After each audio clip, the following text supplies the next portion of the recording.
Vamos a empezar la primera mesa de esta tarde. En primer lugar, agradeceros a todos los que estáis aquí a esta hora, vuestra asistencia. Y, como todos tenéis en vuestro programa, ya sabéis el título de la mesa, forma parte de los temas candentes en epilepsia, y vamos a hablar de la transición del manejo del paciente con epilepsia, del mundo pediátrico al mundo del adulto y la etapa intermedia del adolescente. Sin más, porque ya vamos regular de tiempo para que no les quitemos más tiempo a los ponentes, vamos a pasar a la primera charla, que corre a cargo de Julio Ramos. Julio Ramos es neuropediatra en el Hospital Torre Cárdenas de Almería y su charla lleva por título Transición del cuidado de la epilepsia desde la infancia a la edad adulta, la teoría. Bueno, buenas tardes. En primer lugar, quiero agradecer a los organizadores la oportunidad que me han dado de estar aquí esta tarde con vosotros. Y la verdad es que tengo que deciros que no creo que os vaya a contar nada que no sepáis. Pero, no obstante, antes de perderos definitivamente, también tengo que decir que poner todas estas cosas en conjunto en este contexto, pues probablemente tenga cierta utilidad. Lo primero que tenemos que decir es que transición no es igual a transferencia. He encontrado una definición del Ontario Epilepsy Implementation Task Force que me ha gustado, que dice que es el tránsito planeado y coordinado de los adolescentes desde el ambiente orientado al niño y centrado en la familia, de la pediatría a la situación de cuidado orientado al adulto. Y ya sin perder más tiempo, en primer lugar, ¿qué epilepsias son las que vemos los pediatras? Pues bien, para responder a esa cuestión, he cogido nuestra propia serie del Hospital Torre Cárdenas. Es un estudio prospectivo que llevamos ya realizando muchos años, con una muestra que consideramos representativa de la población general, porque no es un centro de referencia para pacientes epilépticos, en el cual hemos incluido todos los niños menores de 14 años con una o más crisis epiléptica de inicio reciente. El seguimiento mínimo de la serie en la actualidad es de 7 años y están incluidos 827 pacientes. Y bueno, pues este es el diagnóstico sindrómico de esos pacientes. Tenemos epilepsia de ausencia en un 10% de los casos, mioclónica juvenil en 2%, epilepsia benigna de la infancia con puntas centrotemporales en 6, síndrome de Panettone-Pavlov 3, epilepsia infantil benigna familiar y no familiar 9, espasmos infantiles y síndrome de West en 5%, otros síndromes epilépticos de la multitud que hay son en realidad muy poco frecuentes, suponen tan solo un 6%, y luego hay que destacar que más de la mitad de los pacientes quedan en categorías poco específicas, como son la epilepsia focal sin déficit neurológico, entendiendo por ella la que tiene una resonancia normal, una exploración neurológica normal y un nivel de inteligencia normal. Eso supone un 27% de los casos. Las epilepsias focales con déficit neurológico, es decir, con alguna de esas cosas, suponen un 19% y otras epilepsias generalizadas o indeterminadas sin un diagnóstico sindrómico definido suponen el 13% de los casos. Y de todas esas epilepsias que vemos los pediatras, ¿cuáles son las que pasan a adultos? Pues lo primero que hay que plantearse es qué probabilidad de remisión tienen cada una de esas epilepsias. Y esto que tenéis en la diapositiva es la probabilidad de alcanzar una remisión de 3 años sin tratamiento antiepiléptico. Hay una serie de síndromes donde la probabilidad de remisión, como todos sabéis, es muy alto. En la epilepsia de ausencia un 86%, en la epilepsia benigna de la infancia con puntas centrotemporales un 98%, en el síndrome de Panettone-Pavlov un 88%, en la epilepsia infantil benigna un 90%. En cambio, hay otras epilepsias que tienen un porcentaje de remisión mucho menor, como la epilepsia mioclónica juvenil, que solo alcanza remisión, mientras la vemos nosotros en un 7% de los casos, los espasmos infantiles y el síndrome de West, que para estas alturas pues, han evolucionado ya, o bien en algunos casos a síndrome de Lennox, o en la mayoría a epilepsias focales, y que tan solo tienen un 60% de probabilidad de remisión. La epilepsia focal sin déficit neurológico tiene una probabilidad de remisión media alta de 77% y la focal con déficit neurológico de tan solo el 45%. Esto ya nos da una idea de qué epilepsia van a pasar a adultos. En conjunto, un 2% de nuestros pacientes son ex situ antes de pasar a adultos y la probabilidad global de remisión de 3 años sin tratamiento es del 73% para los pacientes con una o más crisis y del 69% para los pacientes con 2 o más crisis. De manera que, en conjunto, pues entre solamente un tercio o un cuarto de las epilepsias infantiles tendrían que pasar a adultos.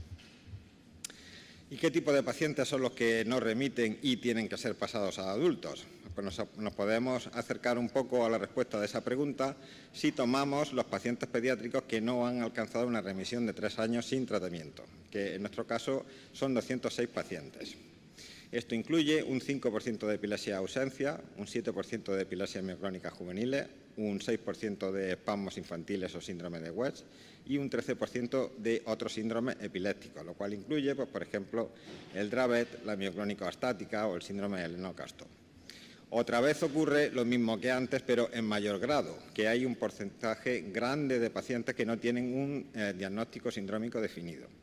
La epilepsia focal con déficit neurológico supone un 37% de los casos. La epilepsia focal, he dicho con déficit neurológico un 37%, epilepsia focal sin déficit neurológico es un 20% y otras epilepsias generalizadas o indeterminadas un 11% de los casos. En cuanto a la etiología resulta muy variada. Hay un 5% de casos debido a lesiones relacionadas con la prematuridad, 6% por encefalopatía hipopsicoisquémica, malformaciones o displasias corticales un 6%, el síndrome de Angelman supone un 2%, el de Rett un 2%, síndrome de Sturge-Weber 1%, esclerosis tuberosa 2%, cromosomopatías un 3%, discapacidad intelectuales inespecíficas con normalidad de las poblaciones complementarias un 15% y la epilepsia debida a lesiones adquiridas como tumores, infecciones, ictus o traumatismos craneoencefálicos suponen un 8% de los casos.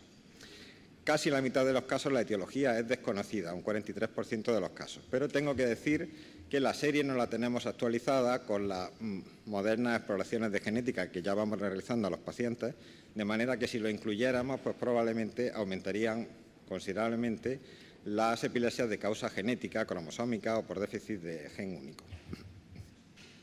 Otra característica de estos pacientes que no entran en remisión es que con frecuencia tienen asociada una parálisis cerebral infantil en un 13% y discapacidad intelectual en un 43% de los casos. Por otra parte, casi la tercera parte de estas epilepsias tienen un inicio antes de los 2 años de edad, de manera que son pacientes de muy larga evolución. Y en este grupo, las comorbilidades que hemos comentado todavía son más frecuentes. Hay discapacidad intelectual en un 60% y parálisis cerebral infantil en un 24% de los casos. Y visto un poco esto, el planteamiento de las epilepsias que van a pasar a adultos, ¿cuáles son los aspectos que deberíamos tener en cuenta durante la transición? De manera general, podemos considerar que hay al menos 2 grupos de pacientes que tienen características diferenciales. Aquellos con epilepsia y discapacidad intelectual asociada, que suponen casi la mitad de los casos, y aquellos con epilepsia y una inteligencia normal, que suponen la otra mitad. Algunos autores distinguen también un tercer grupo, que serían aquellos de pacientes con una epilepsia en remisión, pero en los cuales hay comorbilidades persistentes. La verdad es que incluir esto en un programa de transición, sobre todo cuando estamos empezando a hacer estos programas, parece más complicado. Con respecto a las comorbilidades, probablemente la más importante sea la discapacidad intelectual y el trastorno del espectro autista, que afecta casi a la mitad de los pacientes que pasan a adultos. Y estos pacientes tienen una serie de características peculiares, como son la dependencia de la familia, que es mucho menos frecuente en la epilepsia de adultos, la falta de colaboración para realizar analítica, electroencefalograma y resonancia magnética. Y con respecto a esto, pues, en general, el personal de adultos está menos familiarizado, tanto médicos como enfermeras y auxiliares. En la misma línea, pues hay que acordarse de que muchos de estos pacientes necesitan sedación para realizar pruebas de neuroimagen. Y también, con cierta frecuencia, estos pacientes presentan episodios paroxísticos que pueden confundirse con crisis epilépticas, como pueden ser estereotipias o algunos trastornos del comportamiento que, si no se está muy entrenado, pues con frecuencia dan lugar a errores diagnósticos.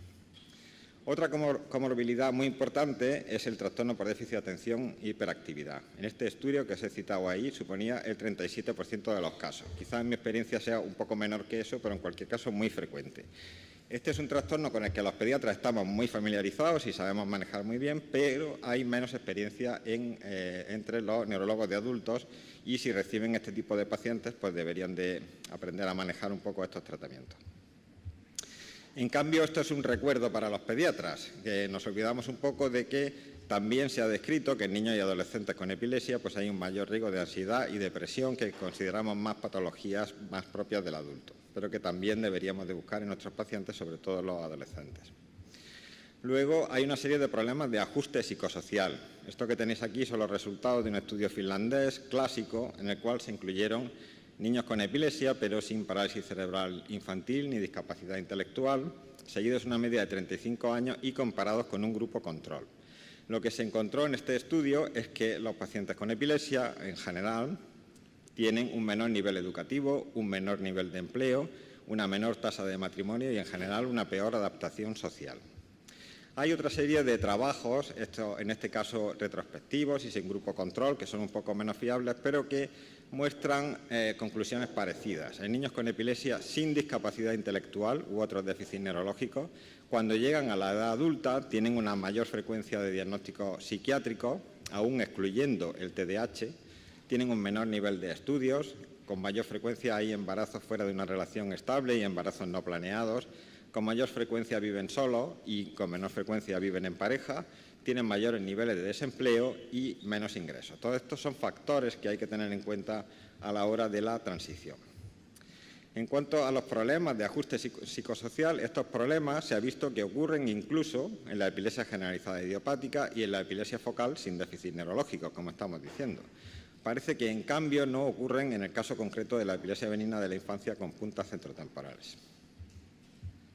Otra cuestión que tenemos que tener en cuenta los pediatras es la relativamente frecuente aparición de crisis psicógenas no epilépticas en adolescentes, ya sea con epilepsia activa o con epilepsia en remisión, que a veces nos coge un poco por sorpresa, un paciente que va bien y que de repente empieza a tener otras crisis, y hay que tener en cuenta el diagnóstico de la posibilidad de que se trate de pseudocrisis.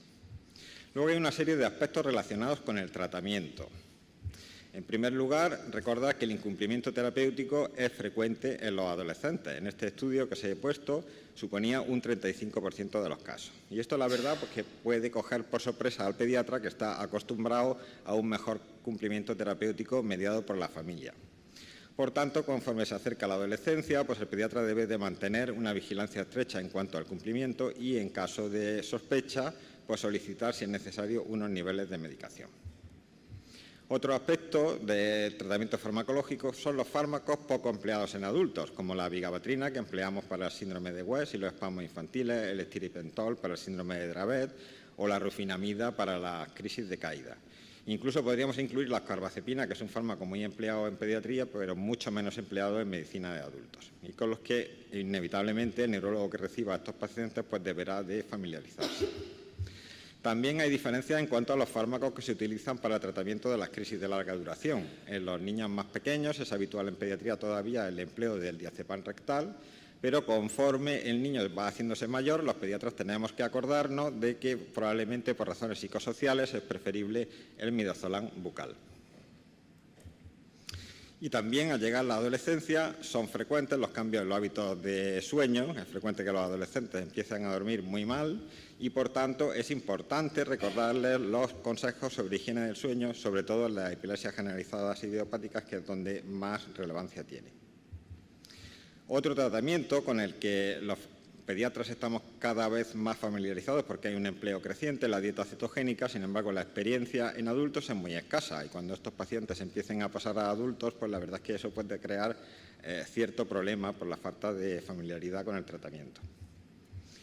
Otra cuestión que tenemos que tener en cuenta los pediatras son las relaciones sexuales, la anticoncepción y el embarazo. Para esto los pediatras estamos poco familiarizados, incluso a veces nos pone de los pelos de punta el tema, pero es importante que, conforme veamos adolescentes y cada vez pacientes también más mayores, hasta los 18 años, son temas en los que necesitamos capacitarnos. Lo primero que hay que tener en cuenta, como he comentado, es el mayor riesgo de embarazo indeseado en los adolescentes con epilepsia, cosa que hay que tener en cuenta. Y, por tanto, pues hay que acordarse de discutir con los pacientes o con su familia la anticoncepción, el riesgo de teratogénesis de los fármacos antiepilépticos y también la necesidad de emplear suplementos de ácido fólico cuando se planea un embarazo. Estas cuestiones debería probablemente ya de empezar a discutirlas el pediatra antes de pasar al paciente a adultos. Por otra parte, los pediatras debemos de acordarnos de evitar, cuando las crisis se inician a una edad próxima a la adolescencia, evitar los fármacos con mayor riesgo de teratogénesis, como son el ácido valproico, y, a ser posible también, evitar el empleo de la interacción de fármacos con interacciones con los anticonceptivos orales, como pueden ser la carbamazepina, la oscarbazepina, la motrigina o el topiramato. En cuanto al carnet de conducir, pues también hay que tenerlo en cuenta. Se pueden dar situaciones frecuentes, como por ejemplo la de que se debe de planificar el momento adecuado para sacar el carnet de conducir. Si tenemos un paciente en remisión en el que se está planeando hacer la supresión del tratamiento antiepiléptico, pues es bueno que nos acordemos de aconsejarle de sacar el carnet de conducir antes de iniciar la supresión. Y también se debe de informar de las restricciones legales para la conducción, que en líneas generales en España, como sabéis, es un año sin crisis epilépticas. Luego, también es importante recordar las epilepsias pediátricas que son poco familiares para los neurólogos de adultos. Esto incluye algunos síndromes específicos que en realidad en conjunto ya hemos visto que son poco frecuentes, como el síndrome de West, el de Dravet, la epilepsia mioclónica estática, el síndrome de Lennox-Gastaut u otros. Pero más importante que eso y más frecuente que eso son las etiologías específicas, como las malformaciones del desarrollo cortical, las encefalopatías epilépticas, los síndromes genéticos y, en general, las epilepsias asociadas a discapacidad intelectual. Con respecto a esto, se han realizado también en este trabajo, por ejemplo, se hizo una encuesta a neurólogos de adultos, no epileptólogos, en la cual se encontró que los neurólogos de adultos se sienten poco seguros en el diagnóstico y tratamiento de estos pacientes. Y esto nos lleva pues, a dos consideraciones. O bien a la necesidad de que los neurólogos que reciban este tipo de pacientes se capaciten en estas áreas, o bien que la transición se realice de modo preferente a epileptólogos que sí que parecen tener más información acerca de este tipo de etiologías de la epilepsia. Y finalmente, vamos a hablar de la necesidad de la reevaluación del diagnóstico antes de que el paciente pase a adultos. Es muy frecuente que después de un montón de años centrados en el control de las crisis epilépticas, de repente diga, este niño tiene que pasar a adultos y echas un vistazo a la historia y resulta que la investigación etiológica pues, se te ha quedado obsoleta, las tiene hechas hace muchos años. Entonces, es importante acordarse de actualizar la batería de diagnóstica antes de que el paciente pase a adulto, y en ese sentido hay que decir que los servicios de pediatría están en general mejor dotados. Debería hacerlo probablemente el pediatra. Puede ser importante realizar un electroencefalograma o un video EEG pues en los casos que no tengan registros frecuentes, que también pasa con relativa frecuencia porque está centrado en el control de las crisis. También en caso de que haya sospecha de crisis psicógena o, como hemos visto, en caso de episodios paroxísticos no epilépticos en pacientes con discapacidad intelectual. Esto es probablemente más un problema para el neurólogo de adultos. En cuanto a la resonancia cerebral, pues también habría que actualizar las exploraciones si las pruebas disponibles están anticuadas, si ha habido un cambio en el cuadro clínico, en el tipo de crisis o han aparecido nuevos síntomas, o bien si no disponemos de un diagnóstico etiológico todavía. Hay que recordar a este respecto que muchos de estos pacientes van a necesitar sedación para realizar la resonancia. Y en ese sentido, pues normalmente los servicios de pediatría disponen de agendas en los servicios de rayos para realizar exploraciones con sedación, cosa que es mucho menos frecuente en los servicios de adultos. Así que probablemente nos tocaría al pediatra actualizar las exploraciones de neuroimagen. Y finalmente, que son las pruebas estrellas en la actualidad, hay que actualizar los estudios genéticos. Nos referimos fundamentalmente a los arrays de hibridación genómica comparada, a los paneles de epilepsia o al exoma. ¿En qué casos es especialmente importante que se realicen esas pruebas? Pues cuando haya discapacidad intelectual o un trastorno del espectro autista, si se asocian anomalías congénitas múltiples o si se asocian rasgos dismórficos. Esos casos son los que tienen un mayor rendimiento en las exploraciones genéticas. Y eso es todo lo que os quería decir.